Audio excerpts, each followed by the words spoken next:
And for more on what this means for Russia and its relationship with the United States, we turn to two longtime Russia watchers. Angela Stent directs the Center for Eurasian, Russian, and East European Studies at Georgetown University. She formerly served as Chief Officer for Russia and Eurasia at the National Intelligence Council. And Dmitry Trenin directs the Carnegie Endowment for International Peace's Moscow Center. His latest book is Post-Imperium, A Eurasian Story. Welcome to you both, and welcome being here from Moscow. Angela Stent, beginning with you, what should we make of this changeover? How big a deal is it?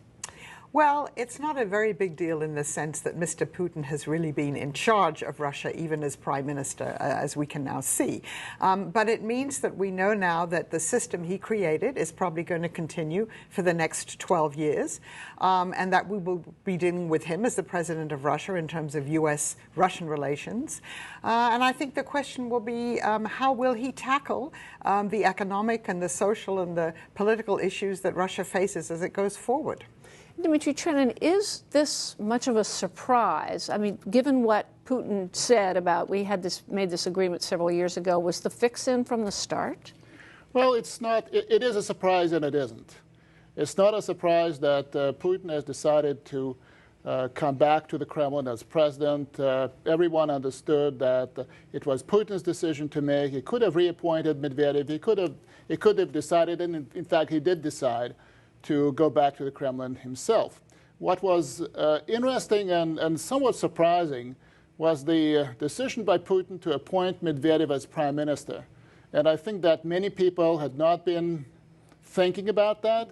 Many people took it by surprise, and some people simply rejected the notion of serving under Prime Minister Medvedev. And we're talking about Finance Minister Alexei Kudrin, who was mentioned in your program just a few minutes ago. Well, how different are the two? I mean, did Medvedev chart any kind of independent course that's now going to be abandoned? Medvedev made some very eloquent speeches about the need to modernize, the need to get rid of corruption, and the need to have Russia move into the 21st century. But he really didn't do very much. He never built up his own base of people who were working with him. He was working mainly with Putin holdovers. So I don't really think there is that much difference between the two of them. But I mean, why would, say, Kudrin not want to work with him?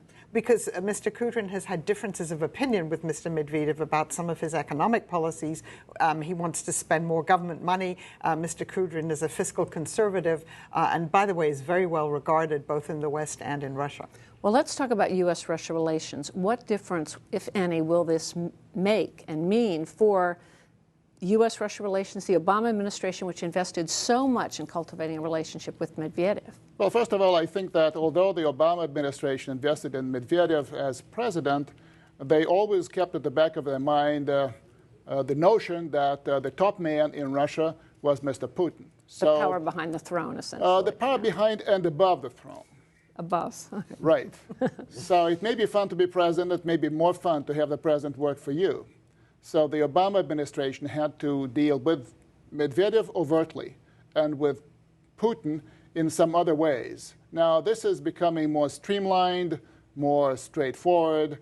And the only problem is that Mr. Putin, rather than Mr. Medvedev, will be the official partner of the United States president. And that is important because in part, the reset was successful because the name of the Russian president was not Vladimir Putin. Yeah. Now, Vladimir Putin is back, and some people have to rethink what that means and how to address Putin now in his capacity as not only the informal, but also the formal leader of the Russian Federation. Well, Angela, pick up on that in terms of how much business really was done between the U.S. and Russia in the Medvedev time. I mentioned a couple of things. Yeah. And would Putin continue down that path, or do you think there may be a difference? Well, I think we and the Russians have common interests, and we've managed to work on these since President Obama and President Medvedev were in office. You mentioned those. We have a New START arms control agreement, cooperation on Iran, and the most important thing for the U.S. now is the cooperation on Afghanistan. The more problematic Pakistan becomes, and of course you've reported very interestingly from there, the more Russia is important in terms of transporting our military and other supplies to Afghanistan. Afghanistan. And the Russians also have an interest in seeing that we don't fail in Afghanistan and leave too quickly. Now, having said that, the easy parts of this reset have been done, and the next set of issues are more complicated, and they have to do with more arms control, they have to do with missile defense cooperation, which is problematic, and with issues like Iran. And I think the other thing to remember is that in the U.S.-Russian relationship, in the last 20 years, the relationship between the leaders is important because we don't have that many stakeholders. There's not that much depth to that relationship yet. And therefore, it will be important for President Obama and President Putin to develop a workable, workable relationship at least. And they've met once in July of 2009, and that was a tough meeting.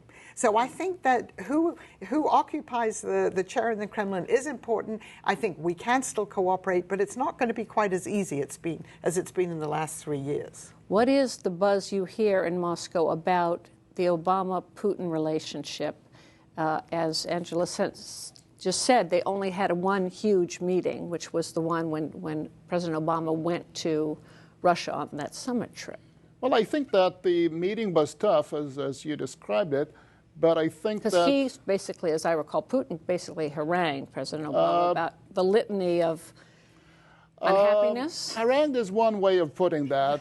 He basically told Obama what was on his mind. He basically told Obama that he and Russia had certain complaints. So he and Russia had certain views that collided with the views, at least of the previous administration in the U.S. Obama took that calmly. He took that on board. And I think that Putin was satisfied by that. I think that that was a test for the reset in Putin's eyes. And in Putin's eyes, Obama had passed that test. And Medvedev was given the go-ahead to continue.